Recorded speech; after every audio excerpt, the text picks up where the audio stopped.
네. 저는 오랫동안 지금 이제 모금에 관련된 일을 하고 있는데요. 네네. 그래서 많은 저희가 기업인들 또 사회적으로 리더가 되신 분들이 이런 사회공헌 활동으로 나눔 활동을 하시는데 네. 그분들과 함께 일을 하면서 어떻게 사람의 마음을 얻고 같이 공감하는지에 대한 이야기를 좀 나누고 싶습니다. 네. 그 모금 규모가 한 얼마나 되죠? 제가 개인적으로 한 거는 한 200억 정도 되고요. 약정액을 포함하면 한 700억 정도 되는 것 같습니다. 그 약정액이랑 이게 앞으로 내가 이만큼을 더 계속 후원하겠다라고 약속을 하시고 매년 꾸준히 이제 뭐 예를 들어서 매년 1억씩 뭐 10년을 하신다든가 네. 매년 뭐 10억씩 뭐 20년을 하신다든가 이런 식으로 매월 본인 소득의 얼마를 네. 이제 기부하시는 정식 약정을 하시는 거죠. 그걸 왜 하는 거예요? 죄송합니다. 아니 그러니까 네. 죄송해요. 그 기부라는 거를 네. 왜 하게 되는 거죠? 사업에 성공한 분들하고 얘기를 하다 보면 이 지역과 같이 일하는 사람들에게 뭔가 빚진 마음들을 가지고 계시더라고요. 그래서 이게 나 혼자만 성공한 게 아니라 주변에 많은 사람들의 도움으로 성공을 했는데 그냥 거기서만 끝나는 게 아니라 이 나눔들을 좀 흘려보내서 내가 돈을 버는 의미를 알게 됐다라고 하신 분들도 계시거든요. 왜냐하면 예전에는 사업이 안 되면 뭐 술을 드시고 뭐 골프를 치고 뭐 이걸 했는데 이제는 이런 나눔의 일들을 계속 하다 보니까 예전엔 해외를 뭐 골프 여행으로 갔다면 이제는 아이들을 도와주고 학교를 짓고 우물을 짓는 일들을 하시면서 내가 요걸 하려면 그만큼의 돈을 더 벌어야지라고 얘기를 하면서 내가 일을 열심히 하는 원동력이 됐다라고 말씀하시는 분들이 많아서 그런 면에서 나눔은 의미가 있지 않을까 생각이 듭니다. 그러니까요. 그래서 하시는구나. 네. 그러니까 이게 나 잘라서 번 게 아니라 네. 그렇잖아요. 실제로 운이 그렇죠. 작용하는데 그거에 대해서 옛날에 지금은 뭐 좀 생각이 바뀌긴 했지만 예전에는 그렇게 생각했어요. 그 뭐 연예인 누가 기부했다 네네. 이런 거 있으면 뭐 세금 문제 때문에 그렇겠지. 네네.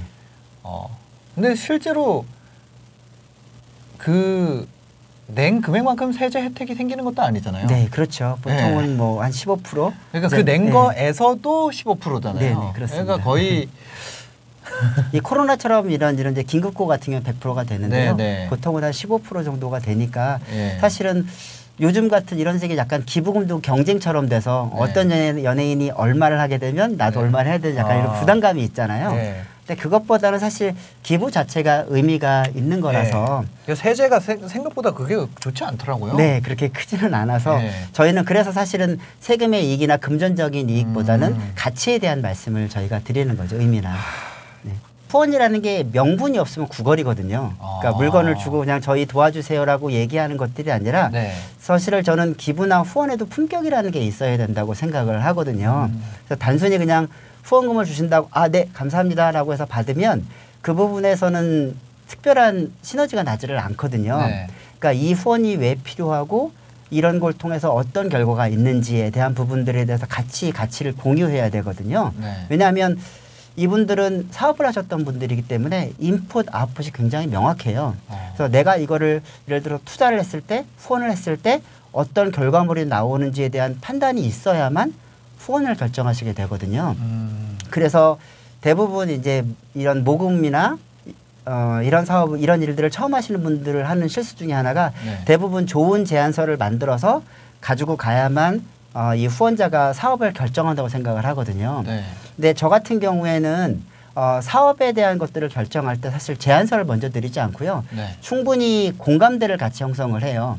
공감대를 네. 먼저. 왜냐하면 사람이 어떤 후원이나 투자를 결정할 때 굉장히 이성적인 것 같지만 굉장히 감성적인 코드로 많이 결정할 때가 많아요. 네, 네. 그러다 보니까 이 일이 얼마나 의미 있는가 또 가치 있는가에 대한 설명을 하고 이것을 통해서 비포 앤 애프터가 어떻게 변하는지를 설명해 드리면 대부분 저희의 후원자들은 정말 여기에 나오시는 그런 흙수저에서 금수저가 되신 분들이 많거든요. 그러다 보니까 어떤 기회를 누구나 조금씩만 주면 변화가 될 수 있을 거라는 믿음과 확신이 있는 분들이 굉장히 많아요. 네. 그래서 대부분의 많이 원하시는 분들 중에 이 교육사업, 특히 사람을 키우는 일들에 대해서 관심 있는 분들이 굉장히 많으시거든요. 과일 장수가 어떤 이 작가가 계속 길을 지나갈 때마다 단골집이었는데 늘 스마트폰을 보더라는 거예요. 과일 명사가. 네. 네. 그래서 왜 스마트폰을 보세요라고 했더니 손님이 없어서 보고 있습니다라고 하시더라고요. 네. 그러니까 이 작가가 그렇게 썼습니다.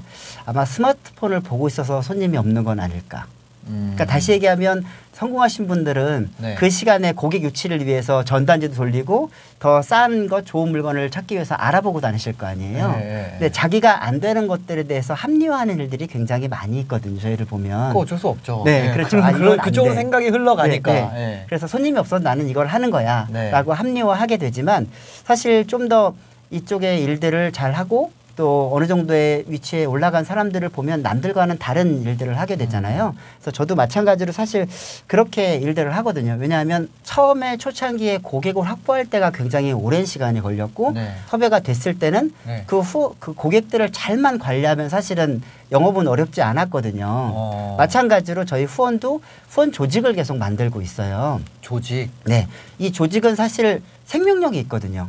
그러면 네. 그 모임들이 그룹이 만들어지고 그 그룹들이 같이 후원 행사도 하고 현장을 가다 보면 서로 좋은 의미의 경쟁심도 생기고 또 동기부여도 되고 아 이런 것도 있구나. 또 거기서 단순히 후원만 나누는 것이 아니라 대부분의 사업하시는 분들이다 보니까 각 업체 간의 정보 교류도 되고 그러면서 의미 있는 일들을 같이 하게 되는 거죠. 예를 들어 뭐 포장지 하시는 분들이 있고 여기는 뭐 배달 납품이 있다면 그런 것들을 서로 윈윈할 수 있는 좋은 계기도 되고요. 그러니까 단순히 후원제라는 게 내가 일방적으로 그냥 돈만 쓴다라고 하시면 사실 후원은 안 되거든요. 네. 이걸 통해서 내가 뭔가 얻는 게 있어야 되는데 단순히 그게 가치만 있는 것들이 아니라 이런 실제적인 도움도 있기는 하거든요. 네. 필란트로피 클럽이라고 해서 네. 1억 이상의 약적 후원자들을 그렇게 부르고 네. 현재 200명까지 저희가 위촉이 되었습니다. 그러니까 그런 게 있더라고요. 네. 그래서 그분들끼리 계속 모임을 가지면서 네. 저 정보 교류나 여러 가지 동기부여들도 하시게 되면서 사실 이 일들이 계속 이제 시너지가 나게 되는 거죠. 그리고 여기에 이제 기부를 한다는 건 어떻게 보면 그 사람에 대한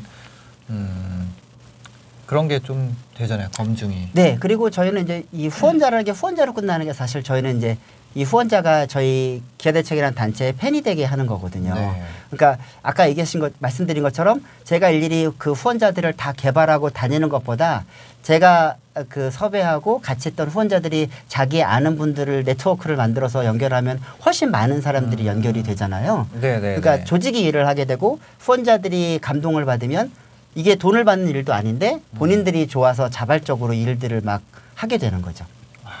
그렇지 않고서는 단기간에 많은 그런 모금들이나 후원을 할 수 있는 규모가 되지를 않겠죠. 약정을 지금 700억을 모으셨다 그랬잖아요. 네네네.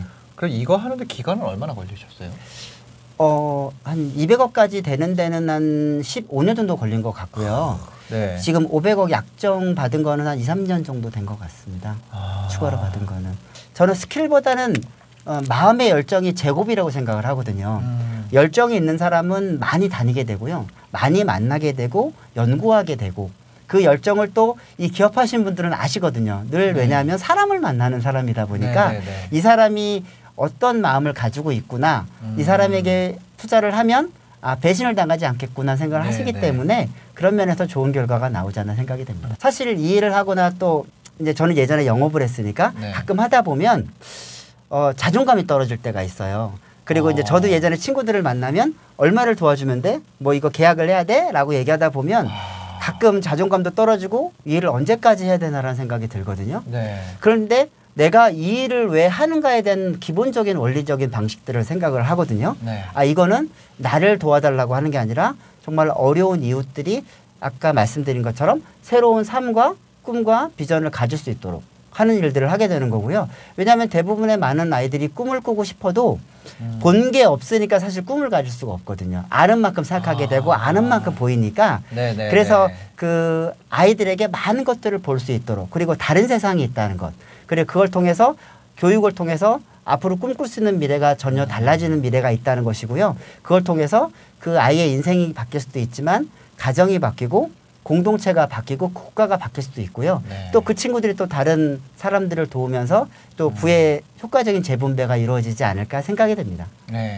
같이 일하는 수혜자 또 후원자분들이 같이 저희랑 함께 같은 마음으로 나눔을 하다 보니까 훨씬 더 일하는 것들에 대한 동력이 되고 동기부여가 되더라고요. 네. 네. 오늘 기아대책 김태일 부문장님 모시고 어떻게 하면 사람의 마음을 얻을 수 있는지에 대한 이야기 나눠봤습니다. 여러분들도 도움이 되셨길 바랍니다. 오늘도 긴 영상 봐주셔서 감사하고요. 행복한 하루 되시기 바랍니다. 고맙습니다. 감사합니다.